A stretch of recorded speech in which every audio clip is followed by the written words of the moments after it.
Everybody, I'm Jillian Kurdick, and I am a senior engineering management major at Clarkson University. Here with me, I have. Hi, my name is Jacqueline Otala. I'm an engineering and science master's student at Clarkson University. Today we're going to talk about political polarization and platform migration in the United States, specifically looking at Parler and Twitter usage by Congress members.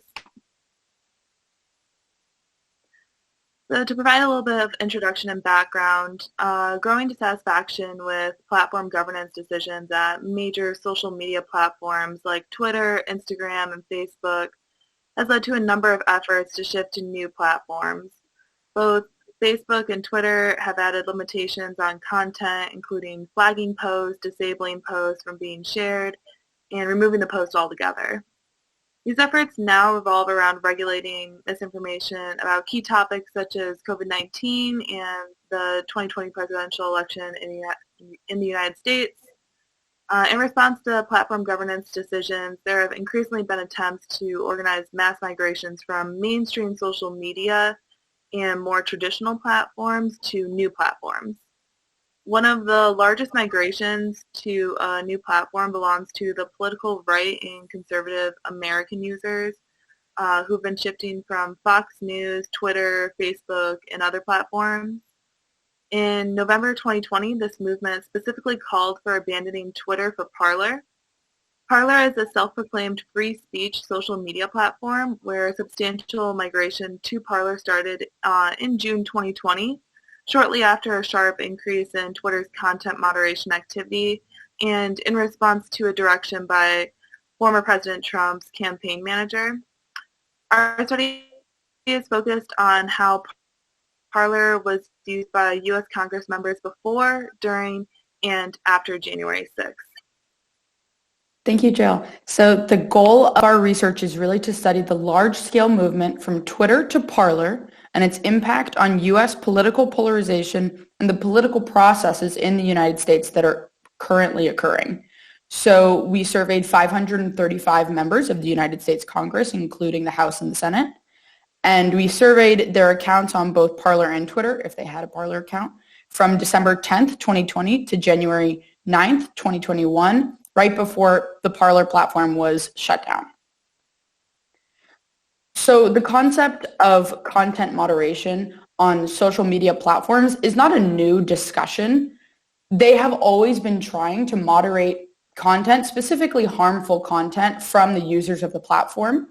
More recently, they've changed what content they're willing to flag and remove from the platform. So before, primarily, it was terrorist content and very, very obscene content. Now it has also turned to misinformation, not only regarding the pandemic, but again, the US 2020 election.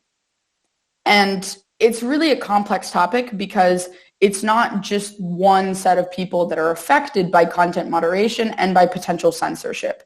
As we can see here, there have been studies about LGBTQIA+, people of color, plus size, and sex workers, all also experiencing friction with the platform, such as takedowns or censorship. Realistically, content moderation on a huge platform is not one size fits all, and the incorporation of algorithms, while efficient, can often incorporate more bias. Moderation, again, is still needed to protect those users from the first harmful content in the first place. And so with all of that content moderation, we see mass migrations of users. In this case, we'll be focusing on the mass migration from Twitter to Parler. Now I would like to provide some context on Parler. First, the community guidelines. They have a heavy focus on free speech with the quote, "create a social platform in the spirit of the First Amendment to the United States Constitution." And next I'll move on to addressing some of the concerning aspects involving the platform. The recommendations when using the platform skewed politically conservative compared to other platforms. They did have features for identity protection that they called badges, yet these badges still didn't prove effective as there were many parody accounts. And finally, In general, the search engine was very slow, and the suggested hashtags when using the platform are not dynamic nor representative of currently popular hashtags being used. Next, this is a screenshot of first logging into the platform and the recommended accounts to interact with. As you see, they skew right conservative. In general, Parler is a young platform with little community guidelines that is overloaded with users of one political ideology. Now I'm going to compare Parler to Twitter. Both platforms are very similar in their functionality. Twitter reshares are called retweets, and similarly, Parler reshares are called echoes. Same with liking posts by Twitter and voting on posts with Parler. The biggest difference is in the community guidelines, as I mentioned before, of Parler compared to Twitter. Twitter's guidelines prohibit people from using it as a way to amplify or suppress information. They also include guidelines relating to manipulating voting and civic protests. The most notable section is the synthetic and manipulated media section in Twitter's guidelines, which is non-existent in Parler. So in the end, Parler's guidelines lack depth and nuance compared to Twitter.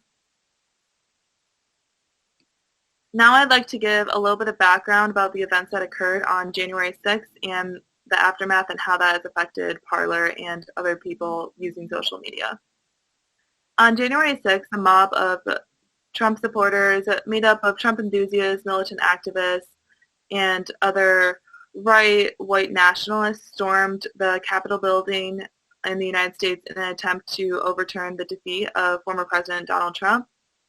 Due to this event, 5 people were killed and dozens were arrested for unlawful entry, assaulting a police officer, unregistered ammunition, unregistered firearms, and many other charges.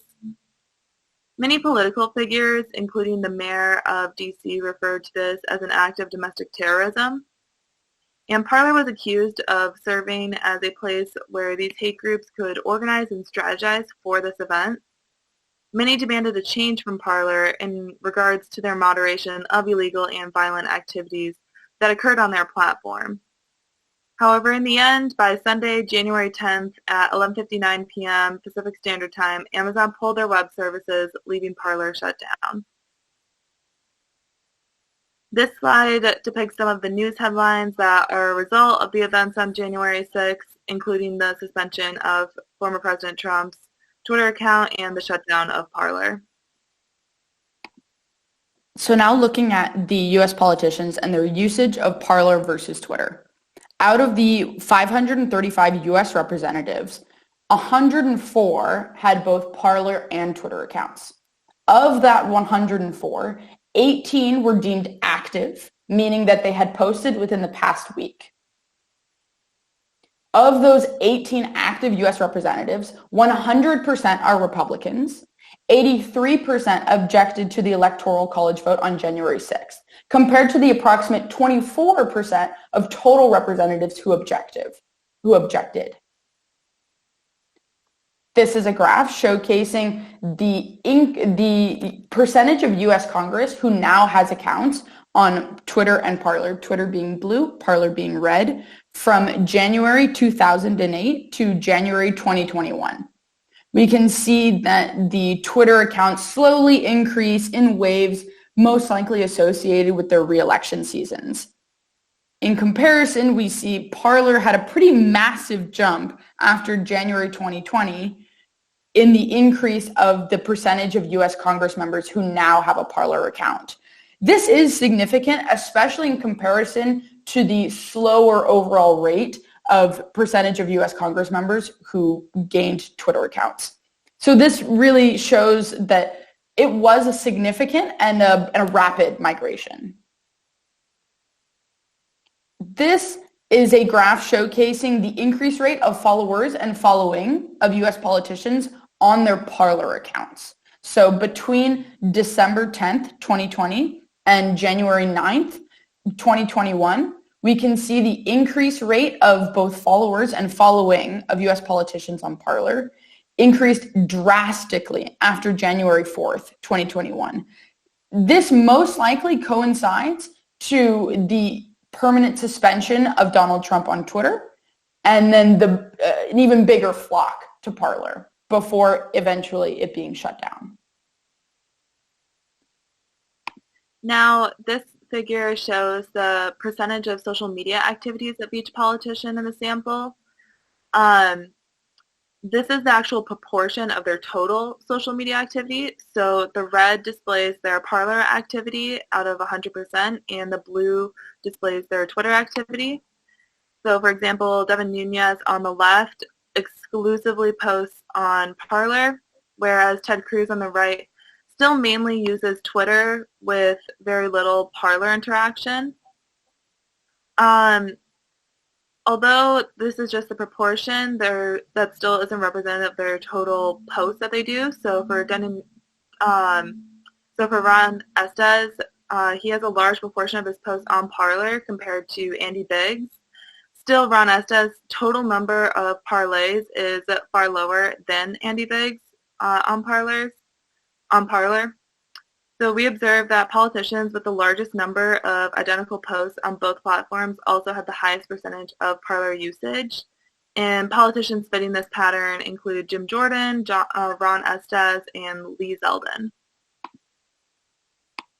So some larger takeaways of our research is that even among the more conservative U.S. politicians on Parler, less than 50% of their posts were on Parler. A majority of their posts were still on Twitter. So this really showcases that a migration is really only as strong as those who fully commit to it. And we also have to think about the way in which U.S. politicians utilize social media. It's to reach out to those who like them, to their fans or followers. If there are more fans and followers on Twitter, then that really is the better platform to use. Secondly, politicians' posts weren't as extreme as they could have been. So with Parler's lax guidelines and minuscule community guidelines, they theoretically could have posted more extreme content, but they didn't. As Jill said, the majority were just copies of what they had been posting on Twitter.